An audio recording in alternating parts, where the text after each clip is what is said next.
Les prix des VTC ivoiriens vont-ils flamber pendant la CAN? À Abidjan, les chauffeurs menacent de revoir leurs tarifs à la hausse alors qu'un projet de nouvelle taxe prévoit de prélever 4% du prix d'une course. De leur côté, les plateformes négocient pour éviter qu'une crise s'enracine. En Côte d'Ivoire, les députés membres de la Commission des affaires économiques et financières, CAF, de l'Assemblée nationale ont adopté, à l'unanimité, le projet de loi de finances portant sur le budget de l'État de l'année 2024 et son annexe fiscale. Cette dernière prévoit une proposition de taxe de 4% sur le prix de la course des véhicules de transport avec chauffeur, VTC, décriée par les chauffeurs, en difficulté avec la suppression programmée des subventions aux hydrocarbures et la hausse des prix du carburant à la pompe.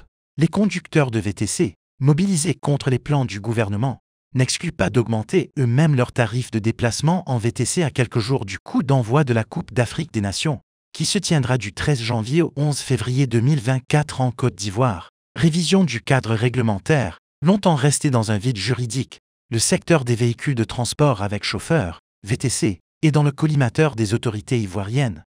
Les conducteurs doivent impérativement présenter un certificat de visite technique en cours de validité, la vignette de l'année en cours, la carte de transport du véhicule utilisé et l'autorisation de transport pour l'activité pratiquée, soumis au paiement d'une patente de 135 480 francs CFA par an, soit environ 206 €. Les chauffeurs de VTC seraient désormais amenés à verser 4% du prix de la course aux autorités. Proposée en réponse aux difficultés de l'administration fiscale de percevoir la patente, la nouvelle taxe, encore en discussion, serait prélevée à la source par les plateformes numériques de mise en relation, comme Yango, Witch ou UB.